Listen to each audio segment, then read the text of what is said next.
Salve, Wanyambe. Selamat pagi saudara-saudari yang dikasihi Kristus. Mari kita mengawali hari baru dengan mendengarkan firman Tuhan yang diambil dari Injil Markus pasal 11 ayat 11 sampai dengan 26. Tuhan bersamamu. Inilah Injil suci menurut Markus. Sesampainya di Yerusalem, ia masuk ke Bait Allah. Di sana ia meninjau semuanya. Tetapi sebab hari sudah hampir malam, ia keluar ke Betania bersama dengan ke-12 muridnya. Keesokan harinya, sesudah Yesus dan ke-12 muridnya meninggalkan Betania, Yesus merasa lapar. Dan dari jauh ia melihat pohon ara yang sudah berdaun. Ia mendekatinya untuk melihat kalau ia mendapat apa-apa pada pohon itu.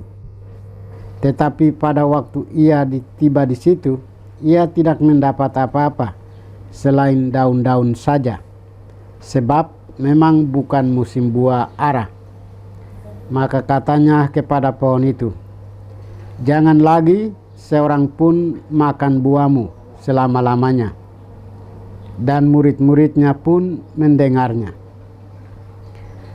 Lalu tibalah Yesus dan murid-muridnya di Yerusalem. Sesudah Yesus masuk ke Bait Allah, mulailah ia mengusir orang-orang yang berjual beli di halaman Bait Allah. Meja-meja penukar uang dan bangku-bangku pedagang merpati dibalikannya.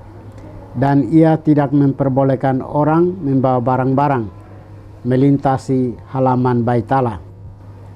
Lalu ia mengajar mereka, katanya, "Bukankah ada tertulis, rumahku akan disebut rumah doa bagi seluruh bangsa? Tetapi kamu ini telah menjadikannya sarang penyamun."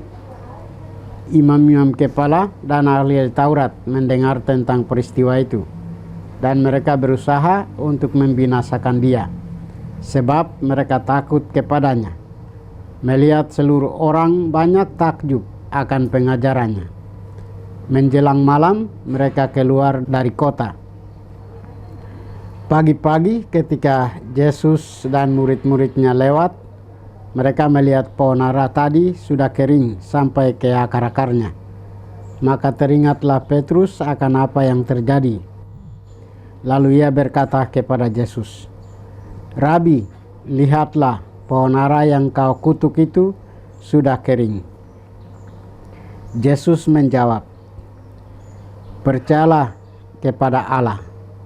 Aku berkata kepadamu, sesungguhnya barang siapa berkata kepada gunung ini, beranjaklah dan tancapkanlah ke dalam laut, asal tidak bimbang hatinya, tetapi percaya bahwa apa yang dikatakannya itu akan terjadi, maka hal itu akan terjadi baginya. Karena itu aku berkata kepadamu, apa saja yang kamu minta dan doakan, percayalah bahwa kamu telah menerimanya, maka hal itu akan diberikan kepadamu. Dan jika kamu berdiri untuk berdoa, ampunilah dahulu sekiranya ada barang sesuatu dalam hatimu terhadap seseorang, supaya juga Bapamu yang di sorga mengampuni kesalahan-kesalahanmu." Demikianlah sabda Tuhan. Saudara-saudari yang dikasihi Kristus, tema kita hari ini adalah percayalah kepada Allah. Penulis Injil Markus hari ini mengisahkan Yesus mengutuk pohon ara yang tidak berbuah dan menyucikan Bait Allah. Pohon ara yang daunnya lebat tetapi tidak menghasilkan buah menjadi simbol kehidupan iman yang tampak baik di luar tetapi kosong dari kasih, keadilan, dan pertobatan dari dalam diri kita. Yesus mengajarkan bahwa iman sejati harus menghasilkan buah dalam tindakan nyata. Ketika masuk ke bait Allah, Yesus melihat rumah doa telah berubah menjadi tempat mencari keuntungan. Karena itu, Yesus mengusir para pedagang dan menegaskan bahwa bait Allah adalah rumah doa bagi semua bangsa. Tindakan ini menunjukkan bahwa hubungan dengan Allah harus dibangun dengan hati yang tulus, bukan demi kepentingan pribadi. Yesus juga mengajarkan tentang kekuatan iman dan doa. Ia berkata agar para murid percaya kepada Allah dan berdoa dengan penuh keyakinan. Yesus juga menegaskan bahwa doa harus disertai pengampunan. Para murid tidak dapat memohon kasih Tuhan sambil menyimpan dendam terhadap sesama. Sebab pengampunan membuka hati untuk menerima rahmat dan kasih Allah. Saudara-saudari terkasih, bagaimana dengan kita?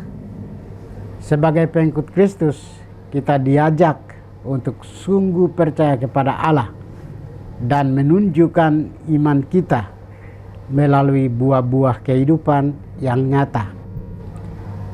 Jangan sampai hidup kita hanya tampak berdaun lebat, tetapi kosong dari kasih, kebaikan, dan ketulusan.